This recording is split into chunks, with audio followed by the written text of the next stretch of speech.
we go. Okay. Hello, Chris Godinez, licensed professional counselor. Also the host of We Need to Talk on every Sunday at noon, regardless of time change, because Arizona stays the same no matter what anybody else is doing, which is good. So this video is for educational and informational purposes only. The views and opinions stated herein are mine and mine alone. They do not represent the ACA, the APA, or any other therapist for that matter. Boom, shakalaka done. I would like to thank my sponsor, BetterHelp, BetterHelp, BetterHelp.com/Chris Godinez. They are an international online therapy company. So no matter where in the world you are, if you can get to an internet and you can get on there and fill out some questions, you can get a therapist here in the US of A. And if you are in the US of A, you don't like your therapist, you can get onto BetterHelp.com/Chris Godinez. They'll find you a licensed professional therapist in your state that is master's level or PhD level. So thank you, BetterHelp.com/Chris Godinez. Hey guys. Also, I just found a new book I wanted to tell you guys about. It's called The No Nonsense Guide to Divorce. It's by Lori Hellis, HELLISJD. She is, I believe, in Mesa. I've been trying to get a hold of her to have her on the show, but she hasn't responded.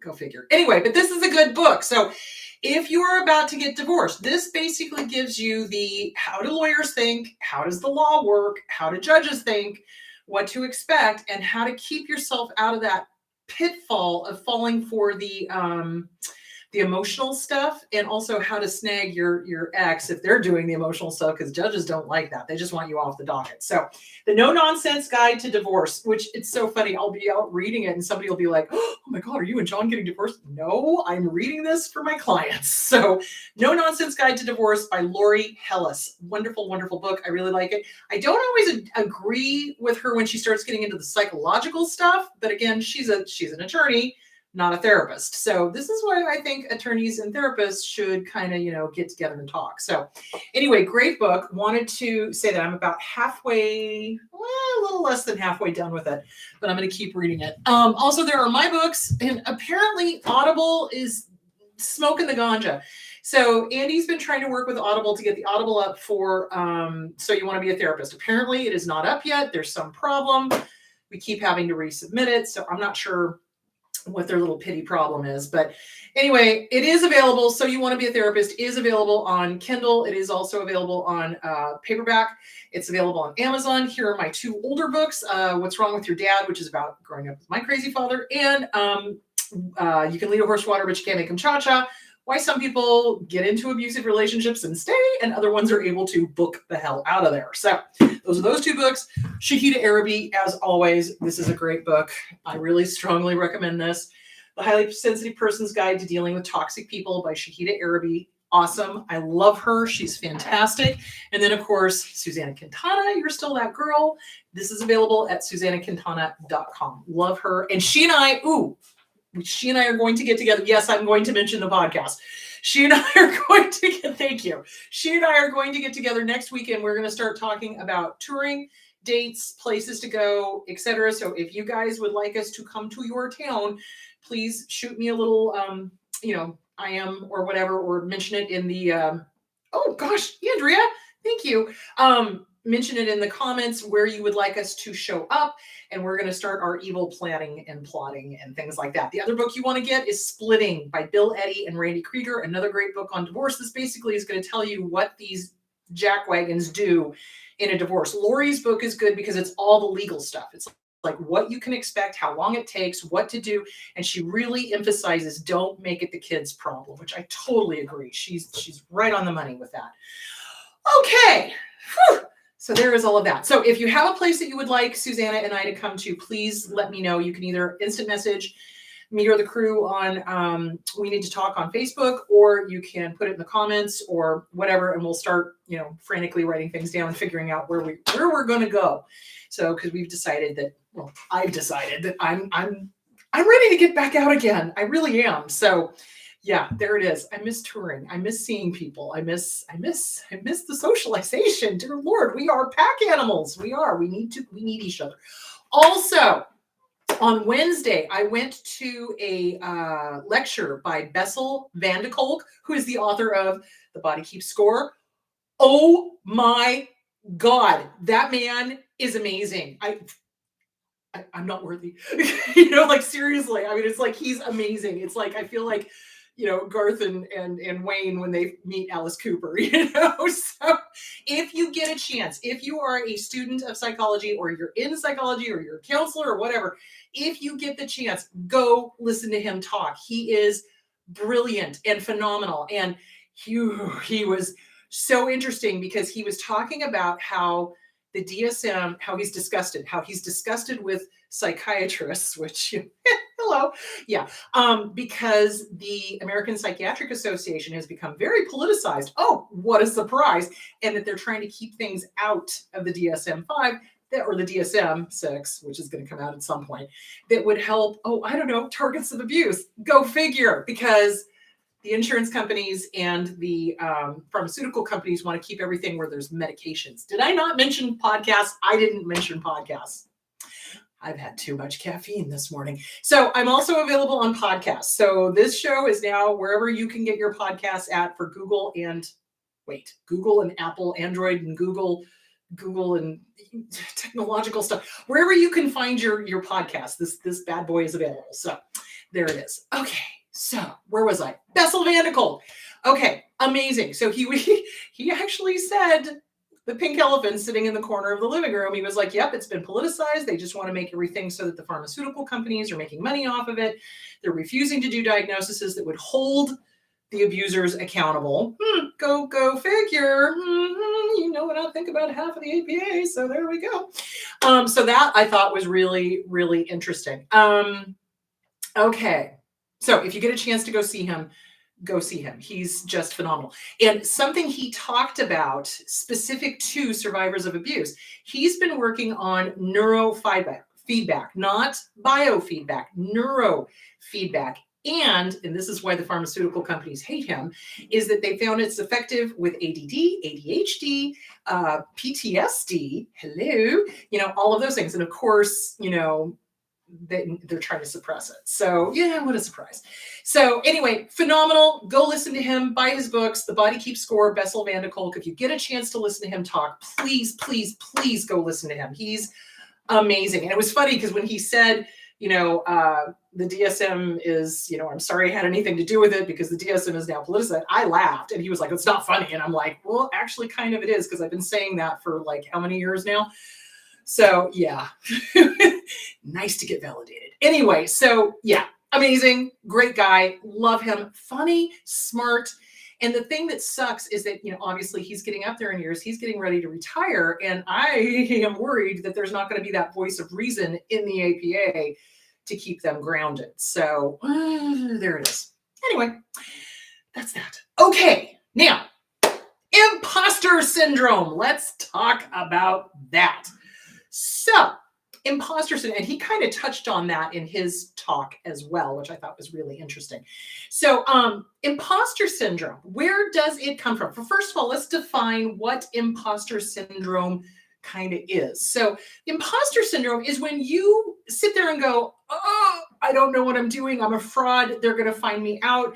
I'm going to be exposed for not knowing what I know, et cetera, et cetera, et cetera. It's like you don't trust yourself. It's like self-doubt on steroids, on crack, on meth. Yeah, like all three. It's like bad. It's bad. So it's that sense of not trusting yourself, thinking that other people know better or more or are more, what's the word I'm looking for? More better. They're more better than you are. Oh God, the grammar just left. So they're better. They're smarter. They're this, they're that. And you don't trust your own knowledge and your own ability and your own way of being, et cetera, et cetera, et cetera. Now, so where does this come from? Well, no surprise to those of us who lived with abusers. Let's start with the family of origin. Family of origin. It always goes back to the family of origin. If it's not the family of origin, then it is the romantic relationship. If it's not the romantic relationship, it's the toxic friends. If it's not the toxic friends, it's the bully bosses. Holy cow, we're going to cover all of it. Okay. All right. So family of origin. So family of origin. If we had a family that put us into competition, with everybody. So they would judge us against siblings. They would judge us against our peers. They would judge us against fill in the blank. And we always came up lacking. What a surprise, because that's what abusive families do. Hang on a second. This bad boy is available on eBay. Thank you. So family of origin, always in competition, always in competition, always comparing, always comparing, always comparing. That sets up imposter syndrome, because if you've got parents, alleged if not proven, in name only, that are saying things like, oh, well, Pat, you did okay, but Billy did better. Or why can't you be more like your big brother or your big sister? Oh, God, I hate it when I hear parents do that. I just, you know what I'm saying? So that sets up that doubt in the kid, because now the flip side of that is you also don't want to have parents that do the whole, oh, my little Chi-Chi, you are perfect. You never make a mistake. You are great in everything. You are the best at everything. No, because that also sets up imposter syndrome. So balance, guys. Healthy parents have got balance, and they're able to tell their kids when they do good, and they're also able to tell their kids when they need to improve. But it's not, what's the word I'm looking for? So bad parenting, abusive parenting is that nasty, comparing, hypercritical. I think we touched on this last week. The inability to give constructive criticism. Their criticism is always personal, and it is always left wanting. We are always wanting. We are always less than. We are always not good enough. We are always, do you see where I'm going with that? So that comes from the family of origin. So the family of origin is very important in a kid's developmental stages. So remember, between 0 and 2 is hugely important, which is why when there was all the adoptions going on from Romania back in the 80s, something like that, there were so many children with attachment disorders because they were shoved into cribs and ignored from 0 to 2, 0 to 4, 0 to 10. Yeah, so those developmental years are extremely important. The entire developmental years are extremely important. So if you have a family that is constantly comparing, constantly criticizing, constantly putting down, and constantly gaslighting, constantly lying to you. So for example, every family does what we do. Every family does this. You don't see the pink elephant in the corner of the living room. There is no pink elephant. And if you see the pink elephant, I'm going to beat it out of you. How many of us went through that? Oh, raise your hand. You know what I'm saying? So we all did, or most of us did, or a lot of us did.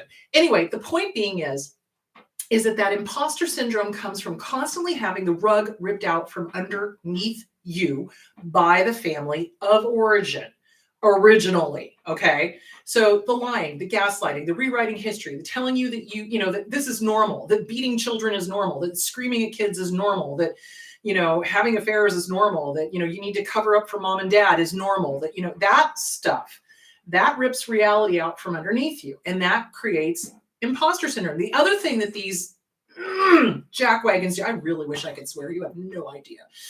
The other thing that these jackwagons do is that they take credit. So you do something amazing. You write a fantastic thesis, or you do well in your career, or you do some sort of acting gig or a singing gig or whatever. And guess who takes credit for it? They never give it to the person who's actually doing it. They take the credit for it. Oh, well, I taught them. I did this. I did that. And it's never, my kid did great. I'm really proud of them.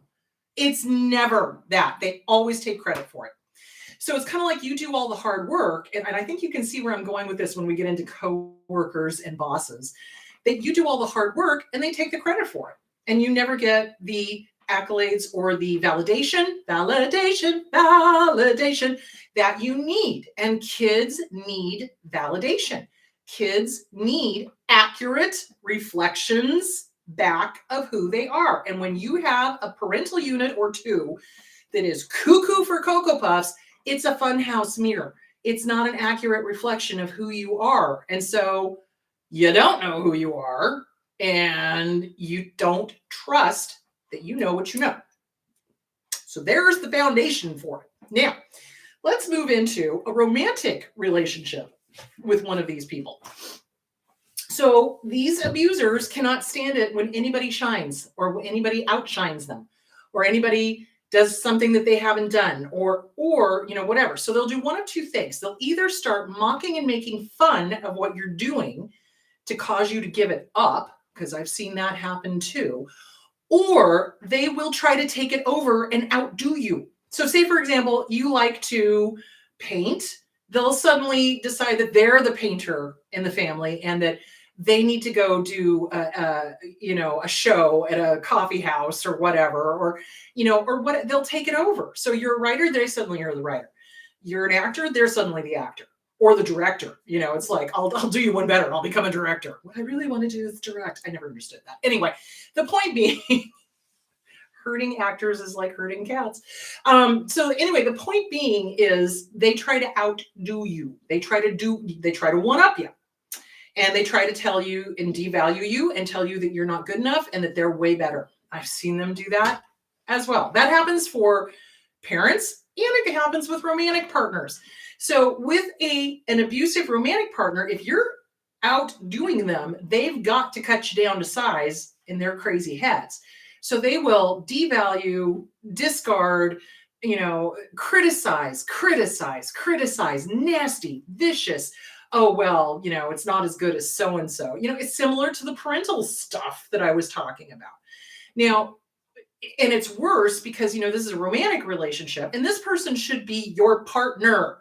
Huge support. They need to be supportive. They do. They can be honest and be like, let me just give you some constructive criticism that's helpful.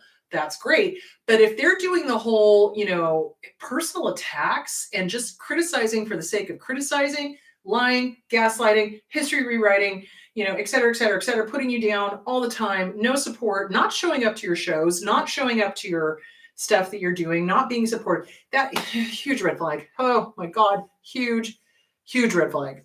So imposter syndrome comes from the drip, drip, drip, drip, drip, drip, drip, drip, drip of the criticism, the comparing, the competition, the lying, the gaslighting, the erasing history, the rewriting history. All of that starts creating imposter syndrome. And then we start feeling like we don't know what we're talking about, or that we don't really know what we're doing, or that we should give credit to somebody else, or whatever, fill in the blank. So imposter syndrome is the inner critic. Long story short, it's the inner critic. It really, truly is. But it's another facet of the inner critic. What's the word I'm looking for? It is the saboteur. It is the saboteur. And it pops up mostly when you're doing something outside of the comfort zone of the family of origin, or outside of the comfort zone of the abuser, or outside of the comfort zone of what you've been told you can and cannot do. So let's be very clear about that. So let's say that your family has said, oh no, you can't become a doctor because you're a girl. Or you can't become a pilot because you're a different race, or you're different. And they do. They will try to put you down no matter how they can. Okay. So that's usually using the race and the sex is usually from romantic partners. They will do that. They will use anything they can to keep you down. They will.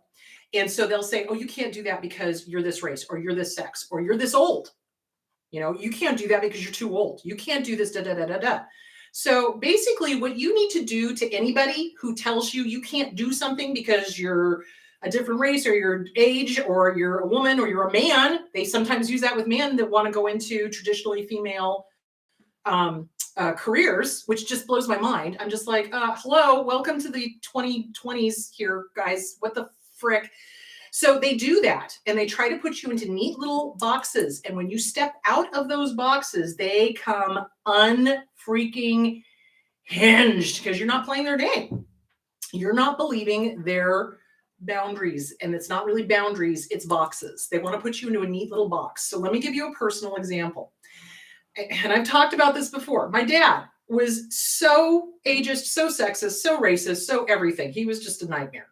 And he would constantly tell me I was the cute one, not the smart one, and that I was too dumb, basically, to go to college, which I did. He sabotaged it. He tried to keep me from graduating. I graduated. You know, when I got my master's degree, I told no one in my family except for my sisters because I was like, I don't trust any of you mother cluckers. Got my master's degree, opened my own business, the whole thing. The whole time I was doing that, I was working with a therapist. Why? Imposter syndrome. Thanks, Dan.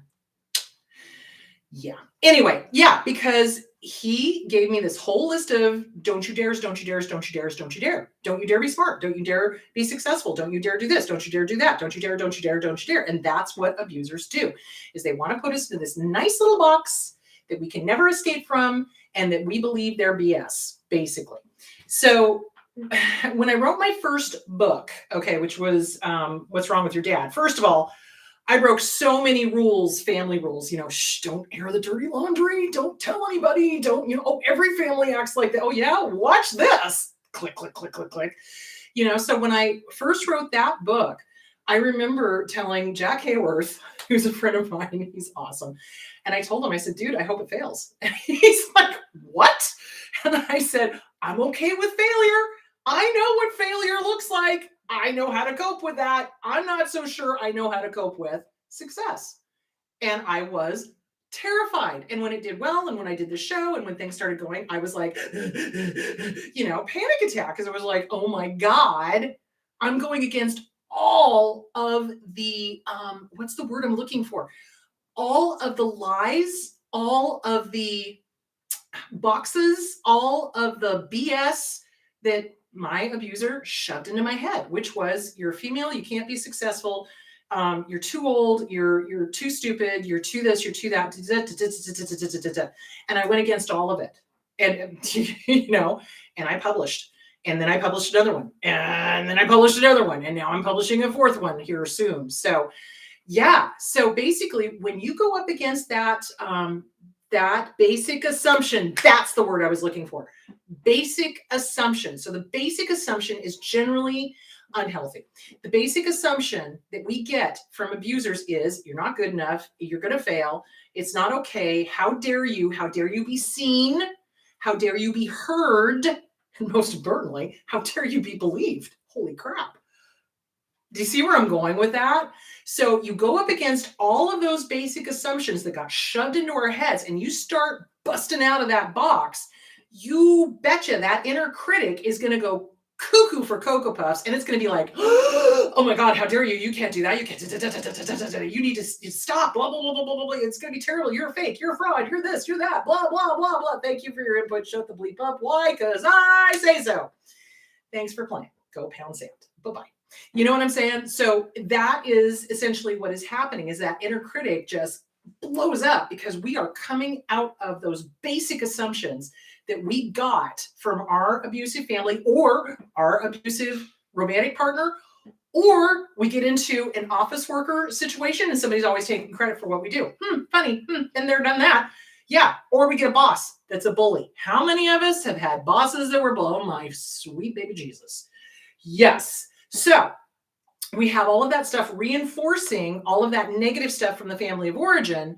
And that's where we get that imposter syndrome. Oh my God, I'm not good enough. Oh my God, I'm a fake. Oh my God, I'm a fraud. Oh my God, I'd rather fail. Oh my God, So basically it boils down to self-esteem. I know, surprise. Self-esteem. It is self-esteem and working on the mistaken thoughts and the mistaken beliefs that we got from our abuser. Because if their lips were moving, they were lying. And they still are. And they will be until the day that they are put 6 feet underground and probably beyond. So there you go. You know what I'm saying? So the basic assumption is a bunch of lies that got shoved into our head about who we are, how we are, where we are, what we can talk about, what we can't talk about, how we can be, how can we not be, et cetera, et cetera, et cetera. So it is working on, again, the trauma from having been either raised in a family of origin that was just completely abusive, verbally, physically, mentally, emotionally, religiously, or whatever, or going into an abusive relationship where they did the same thing or similar, or they do that and you haven't had that happen before, and now they've completely messed your world up and put an egg beater in your head and screwed everything up there. So, or you get into a boss situation that's abusive, that's taking credit for everything that you do, or coworkers, and it's a bully situation or whatever, and that reinforces whatever else is going on. Hold on just a second. So basically, it boils down to self-esteem. So I pulled up a whole bunch of scholarly articles and other articles from Psychology Today. So quickly, I want to go over those.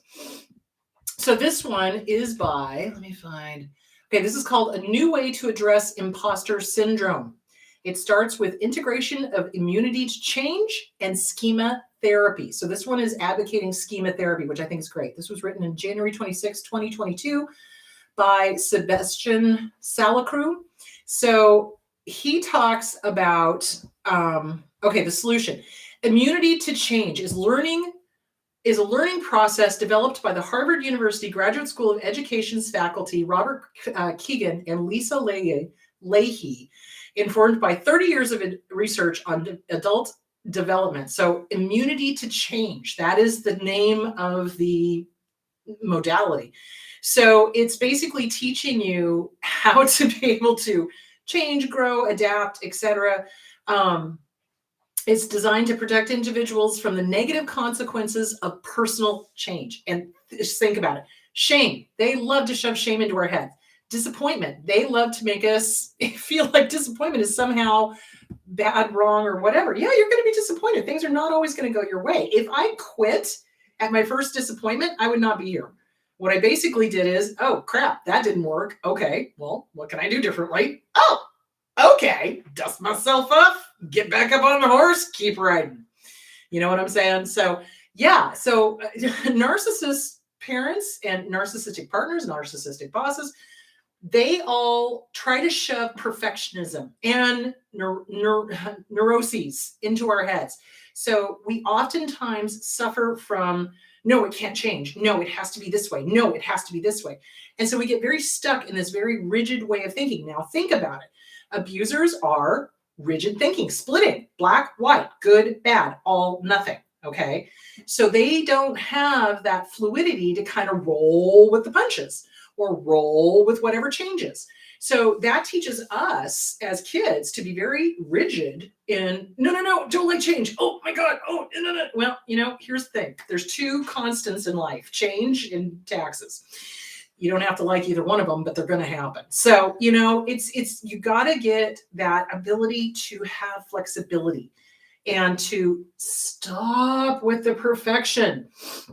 The analysis paralysis keeps some of the most brilliant minds from moving forward. And I think it's on purpose. When a kid is super intelligent and they're really good at something, and then the parent starts doing not good enough, has to be perfect, that kid then gets stuck in, no, it's not. I can't release it because, I can't turn it loose because, it has to be perfect. And so then they never do anything because they're stuck in that analysis paralysis. And I think it's intentional. I do, because the abuser does not want you to succeed. There we go. So yeah, so schema therapy is a great way to deal with that. The immunity to change, that's something to really think about. In short, the new approach works because it uncovers the processing of information that escapes mental consciousness. So that's schema therapy, fully unpacks and deconstructs and disables the immune system that maintains your imposter syndrome by unlocking your unique life trap combination codes. So that's the immunity to change. So that is something to look into. The other thing I wanted to talk about too is EMDR. So that was Bessel van der Kolk was a huge proponent of EMDR. He was like, this is a great modality for trauma. Strongly recommend it. Now, some people love it. Some people hate it. Some people it works with. Some people it doesn't. Again, you're going to have to kind of explore and figure out what works for you. I recommend doing EMDR in combination with talk therapy of some sort, DBT, CBT, something, because EMDR is great, but then there are some things that you do need to process cerebrally. So yeah, I go listen to Bessel van der Kolk. He's amazing. Go see him. He's amazing. If you're a student, if you're a licensed therapist, go see him. Make sure you go see him. Just do it. Do yourself a favor. Go do it. It was just, I love him. Okay, so that was on Psychology Today. This one also is on Psychology Today. This is Do you sometimes feel like a fraud? And this is by F. Diane Barth, licensed social worker. Okay, and here's what I loved. And she's like, here's how to cope with it. Recognize that you are not alone. This affects men and women, not just women. It affects men as well, especially if they got the whole, not good enough, not good enough, not good enough. Pay attention to your actual successes. So, you know how I always say, write down what they did to you so you can remember, so that when they do the hoovering, that you're not like, oh, rose-colored glasses, primrose path to hell, let's go trot down there. No. You do the writing down of that so you can remember, so that you don't take that path. Now, with imposter syndrome, you write down all your successes to remind yourself, yeah, I did this, I did this, I did this. It's just like when I talk about the self-esteem work. So the mirror work. So at night, back up. All right. And in the morning, I always say, greet yourself, hi, good to see you. Have a great day. I give you permission to draw boundaries, and then walk out, right? But then at night, I strongly recommend that you also end the day. You do like bookends. You end the day by reminding yourself 3 things you did right that day. Why? Because our abusers never remind us of what we did right. They love to just take our nose and rub our nose in everything we did wrong, real or imagined, mostly imagined. So it's really important for you to reparent yourself and remind yourself 3 things you did right every day, every damn day. Make it a habit. So in the morning, you're setting the intention. In the evening, you're putting that nice little bookend. Hey, good to see you again. Here are 3 things you did right today. You did this right. You did this right. You did this right. Go sleep well. Have a wonderful night's sleep. Dream happy, wonderful dreams. Travel on the astral. Have fun. And then go to bed. Okay? You're setting the intention for sleeping, because a lot of us have got sleep problems. Raise your hand if you have sleep problems. I'll wait. Yep. Mm-hmm. So yeah, we all do. Especially coming out of an abusive relationship, or when something traumatic happens in the world, like, oh, I don't know, possible World War III. So do you see where I'm going with that? So you set the intention for the night. I did this right. I did this right. I did this right. It's great to see me. I love you. Sleep well. Have happy dreams. Let the world go. Have happy dreams, and then go to bed. So does that make sense? So yeah, so this is why it's important to do that bookend of what did you do right? Remind yourself what you did right. A good parent always tells their kids what they did right. Spending time in Alaska with my nephew and his wife and the 2 kids was phenomenal, because Vernon and Megan always do this thing where they go at the dinner table. It's like, well, what was the best part of the day? What was the worst part of the day? What would you like to do again? What are you proud of yourself for? It's a great thing that everybody, they go around the table and everybody says something. Everybody answers the question. It's really wonderful. And that's what good parents do. Bad parents don't care. Bad parents are too busy. Go away, kid. I'm too busy. No. Or, oh, you're such a bad kid, blah, blah, blah. It's like, come on. How you speak to your children becomes their inner dialogue. Seriously. So yeah. Anyway. Okay. So back to, okay. Pay attention to your actual successes. Write them down, say them out loud.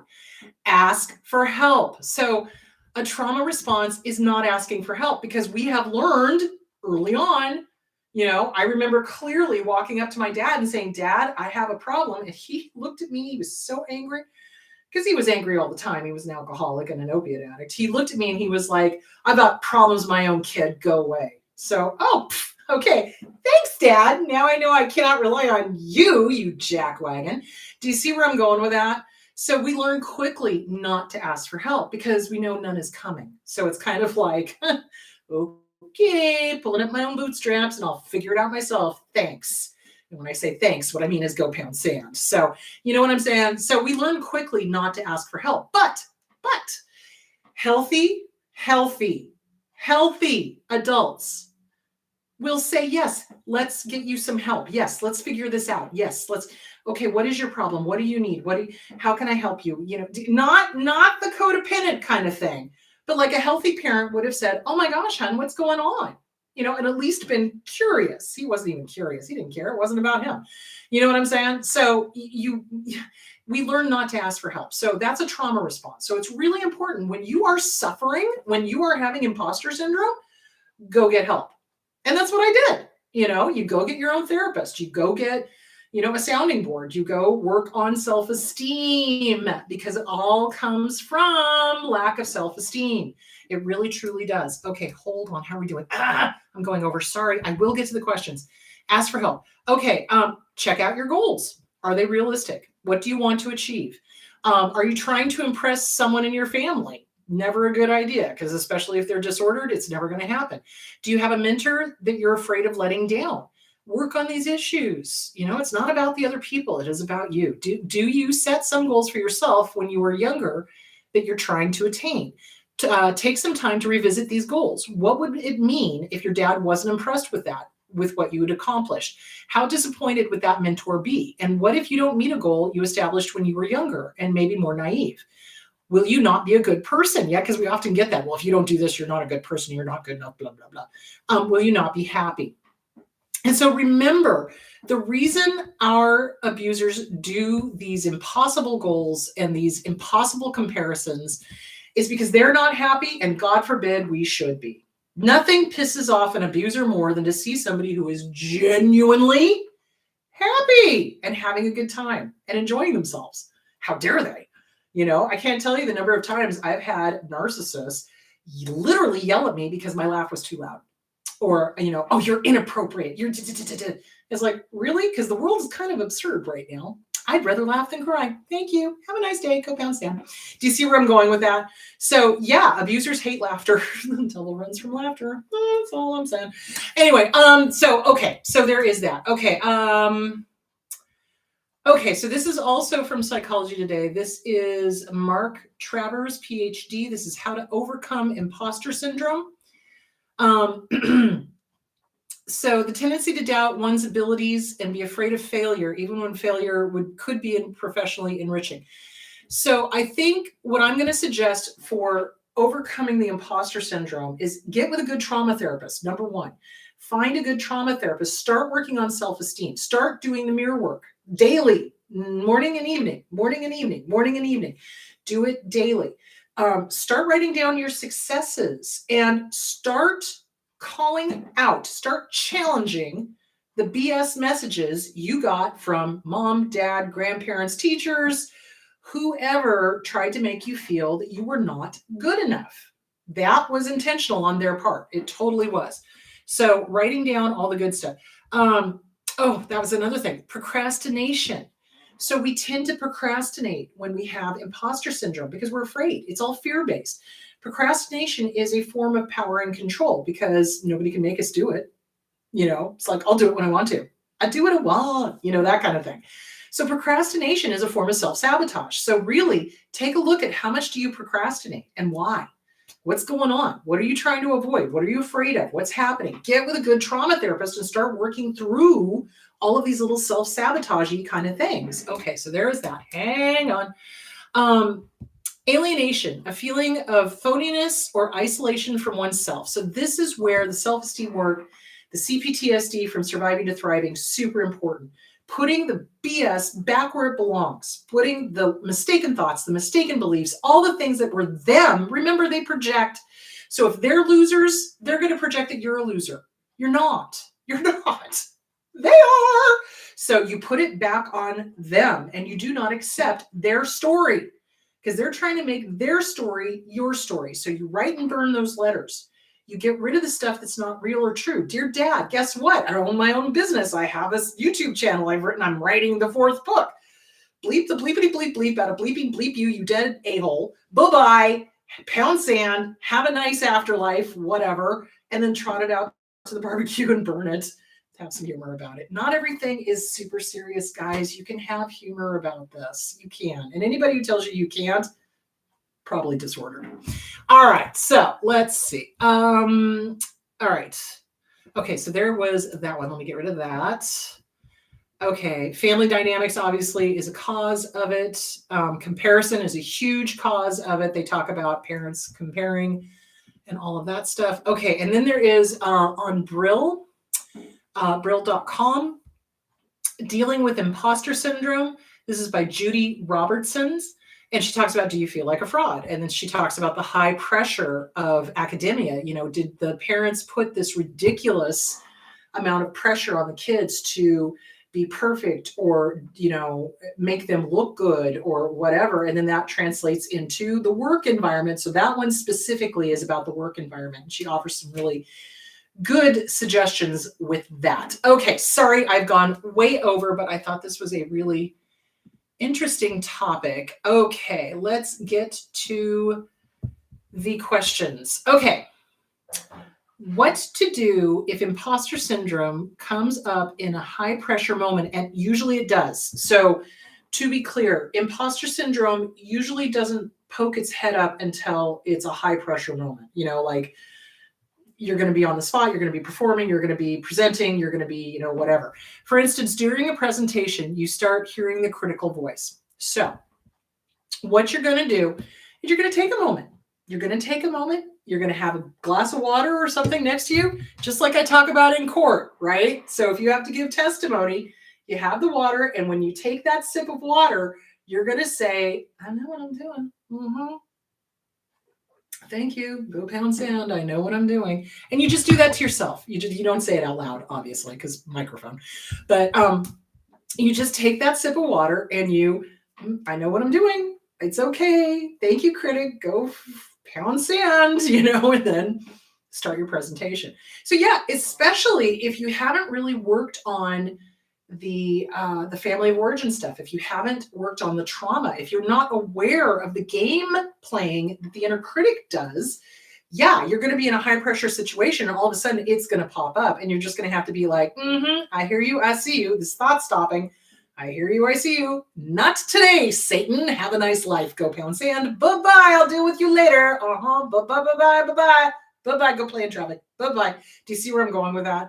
So yeah, it is going to pop up. And it usually is in high pressure situations. So I remember when I first started this whole journey, when I was doing the radio show back on a little AM station here in Phoenix, and I was terrified the first time that my co-host couldn't be there because I was like, what do you mean I have to do the show by myself? I don't know what I'm doing. What do you mean? So, and it was really terrifying. And yes, that inner critic popped up like nobody's business, but I did it, and then I realized, wait a minute, I do know what I'm doing. I don't necessarily need another person there. Thank you very much. So, you know what I'm saying? So that it just, experience brings confidence. It does. It also shows you where to work on. So if it pops up during presentations, that's your clue. Oh, I got some more work to do. I got some more self-esteem work to do. I've got some more boundaries to do. I've got some more CPTSD from surviving to thriving work to do. I got to put this back with the abuser. This is not even mine. This fear is not even mine. That's theirs, So it's just look at everything as an opportunity to work on yourself. It's like, what is it showing you? What is it teaching you? Why is it popping up now? Oh, isn't that interesting? You get to be competent. You get to know what you know. Who doesn't want you to know what you know? Might be time to write them a go pound sand letter, and work it through with a therapist. Really, really important. Okay. Why would my narc mom want to be in competition with me? It was so bad. She was trying to seduce my boyfriends. Oh, that is so common.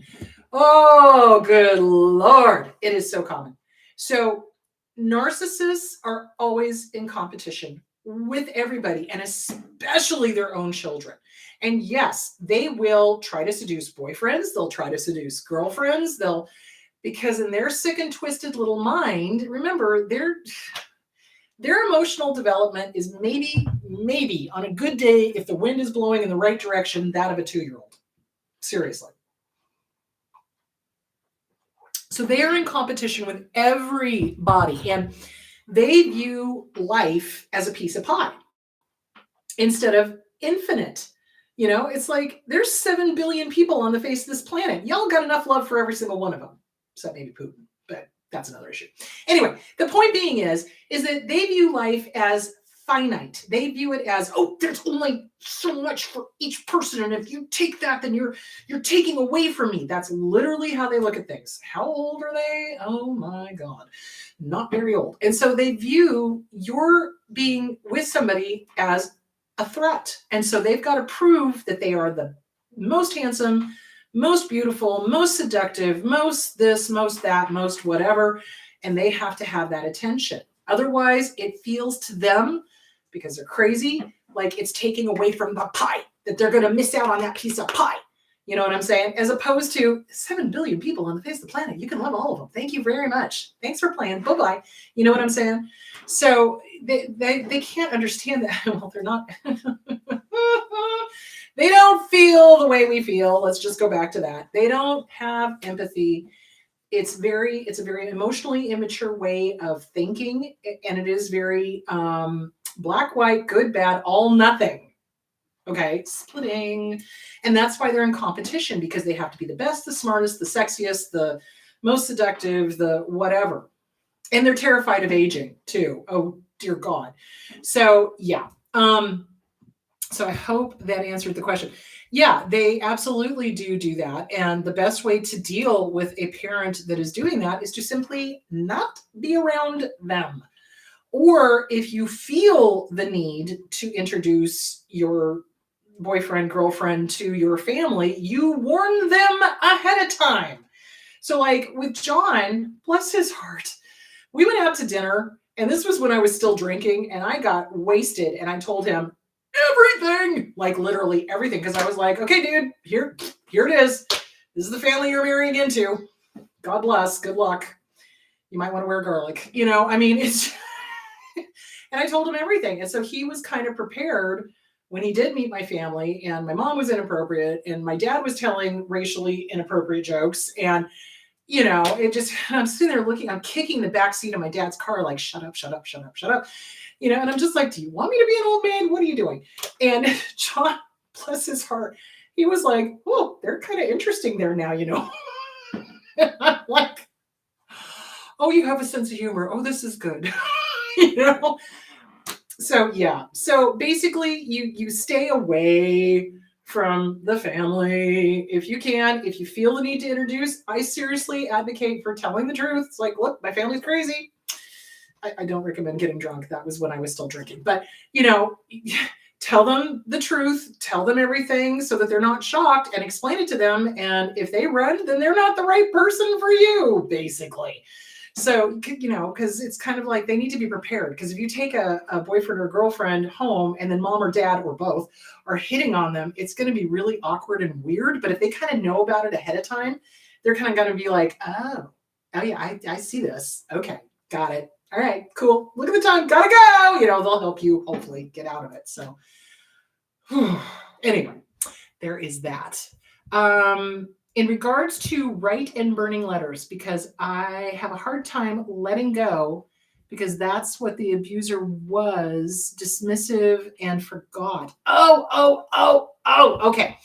So it's a fine line. So abuse is not always the verbally always on you kind of thing. Sometimes the abuse is the neglectful, dismissive, not paying attention, doesn't care, ignoring. Oh, dear God, you know, it's a thing. So what you want to do with that, I still think writing the letter would be good, but you also have to remember you cannot make them be healthy, sane, normal. You cannot make them, you know, whatever. And sometimes we hang on to those letters, or we hang on to the anger in a misguided and very young way of trying to fix them or change them. And I know for me, that's what I discovered I was doing with my dad after he died. So after he died, you know, my therapist was just like, you gotta let him go. You're just keeping angry at him because you're still trying to fix him. And I was like, no, damn it. You know, it's like, she got me, you know. And yeah, it's true. It's like, there was that part of me that was like, I'm going to fix him. I'm going to fix him. I'm going to make him right. I'm going to make him okay. No, I'm not. Mother Clucker's dead. I can't do jack diddly squat. It's up to the higher powers now, you know? So you just kind of got to let that stuff go, because it says nothing about you. Nothing. If they were dismissive, if they neglected, if they ignored, if they didn't validate, they're cuckoo. They are the problem, not us, not you. You're not the problem. They are, because they are the ones that did the whole neglecting, ignoring, not validating, et cetera, et cetera, et cetera. They're the problem. That's not a normal healthy parent. A normal healthy parent is involved and there and talking and with you, which is why I want you to do the mirror work morning and night, because you're reparenting yourself the way you wished you'd always been spoken to. Validate, validate, validate. Love yourself. Love yourself. Talk to yourself. Hi, good to see you. Have a great day. You know what? I give you permission to be heard. I give you permission to be seen.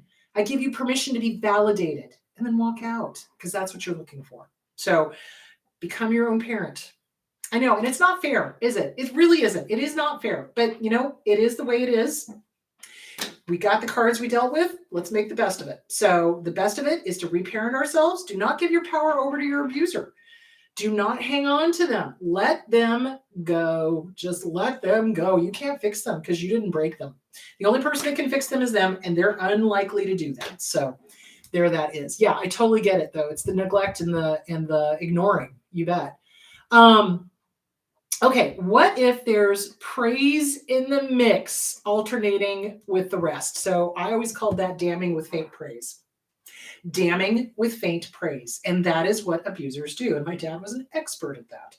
So yeah, they'll give like this, it sounds like praise, but then there's this nasty, non-constructive criticism thrown in, which basically, say it with me, invalidates whatever praise there was, because it wasn't real in the first place, because they don't praise. So yeah, it's damning with faint praise is what I call it. So when somebody does that, I'm already wiping my hands. I'm like, oh, out damn spot, out I say. Yeah, it's like, nope, thank you. You've shown me who you are. You've shown me how you really think. Thanks for playing. Go pound sand.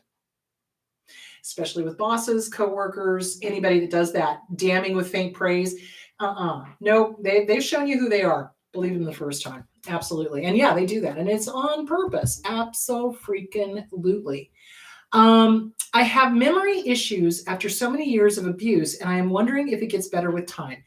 It can. Yeah, it does. Usually PTSD, one of the hallmarks of PTSD is not being able to remember key events of the trauma.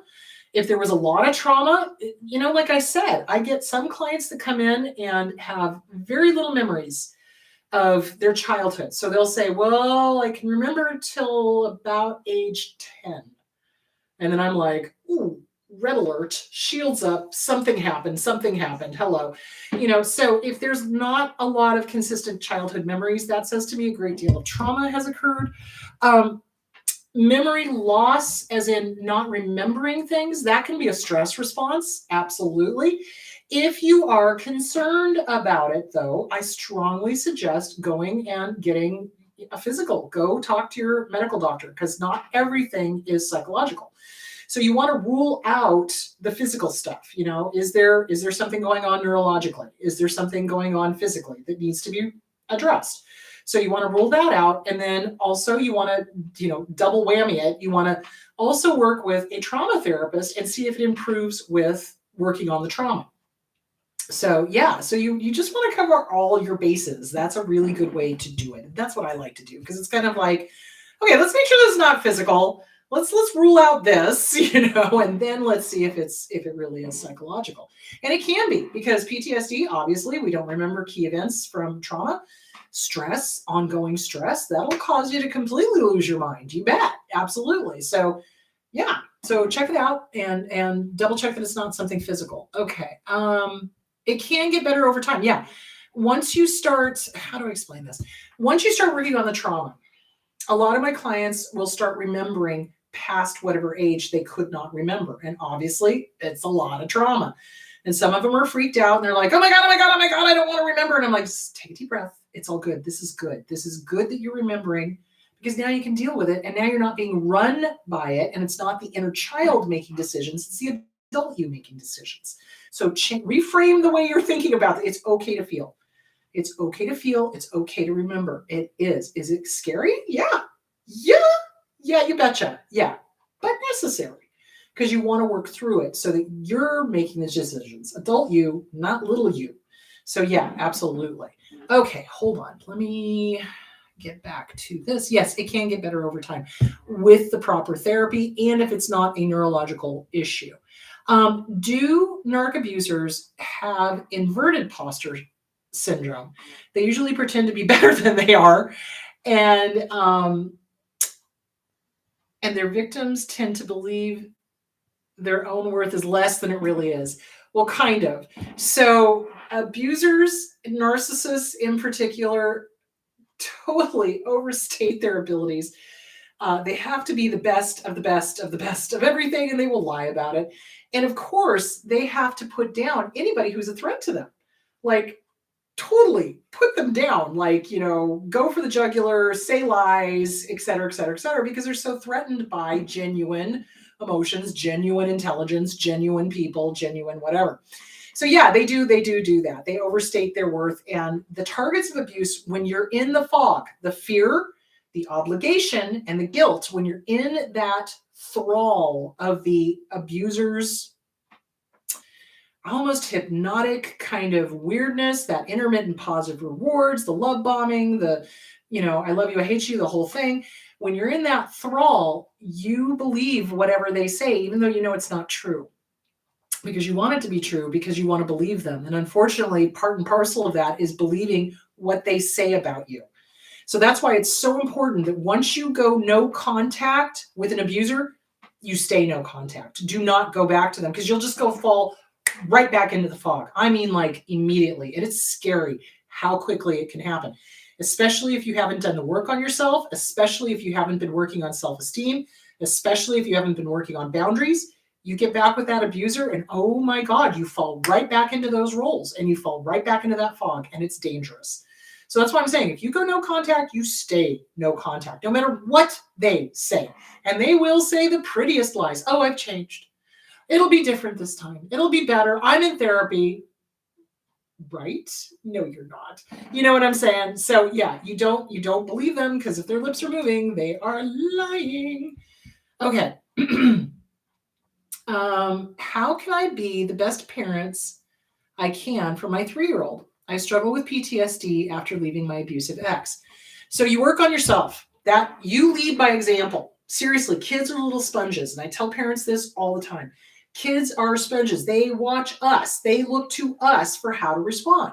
So if something really scary is happening and you're calm and cool and collected, the kid's going to be calm and cool and collected. If you're running around like a chicken with its head cut off, the kid's going to be freaked out. Do you dig where I'm going with that? So they watch us to how to react. They do. So the best way to be the best parent for your kid is work on you. You've got PTSD from being in an abusive relationship. Okay, get with a good trauma therapist. If you cannot afford a good trauma therapist, start working CPTSD from Surviving to Thriving by Pete Walker. Do the mirror work with your kid. Make it a fun game. Include them. And then at night when you put them to bed, hey, little guy, 3 things that I love about you, or little girl, or whatever. 3 things I love about you. Here, I love this, I love this, I love this. You talk to them. You encourage them. You let them know. You let them know you love you. Because you can be sitting there going, I love you, I love you, I love you to them. And if you're not loving yourself, they're the greatest little BS detectors in the world are kids. So yeah, do you see where I'm going with that? So you work on you. You be a role model. You be the role model for your little one that your parents may or may not have been for you. So you work on you. Self-esteem, boundaries, CPTSD. Do the mirror work daily. Include them. Make sure to tell them what they're doing right. Make sure you tell them you love them. Make sure you hug them. Make sure you comfort them. Make sure you let them be kids. I just get so sick of these effing narcissists that insist that their little ones be mini adults. I'm like, they're not cognitively capable of it. Don't get me started. Anyway, so let them be kids. Let them be kids. Recognize that they've got a different cognition than we do as adults, and let them be kids and be age appropriate for whatever you need to tell them. And don't badmouth the other parent, and, be open and honest. So yeah, just be a good role model. Be a good role model. Okay, let's see. Is that it? Oh, that's it. We are done. All right. And unfortunately, I forgot to look up what next week's topic is. I'll post it after the show when I go back and look at my emails. So anyway, so there's that. So if you guys have got suggestions for places you'd like Susanna and I to come and do meet and greets, please post it in the comments. IMS, let us know. We're going to start getting together next Saturday, Susanna and I, and we're going to figure out where we want to go, what we want to do, et cetera, et cetera, et cetera. So anyway, I hope this helped with imposter syndrome. Every single survivor, almost every single survivor of abuse has got it. It's because of the nonstop lying, gaslighting, rewriting history, pulling reality out from underneath us, etc. And the best way to deal with that, get with a good trauma therapist, start working on self-esteem. Start doing the mirror work daily, morning and evening, morning, evening. Really do take very good care of yourself. Drink plenty of water, get some exercise, get out in the sunshine, do take good care of yourself. All right, my loves, I have no idea what we're talking about next week. I'll figure it out and I'll post it. All right, you guys, be good. Love you. Take care of yourselves, and I will talk to you soon. Oh, Wednesday, I will answer whatever questions I did not get to. So Wednesday, look for that post, and then I'll let you know what the show is going to be on for Sunday. All right, talk to you later. Bye.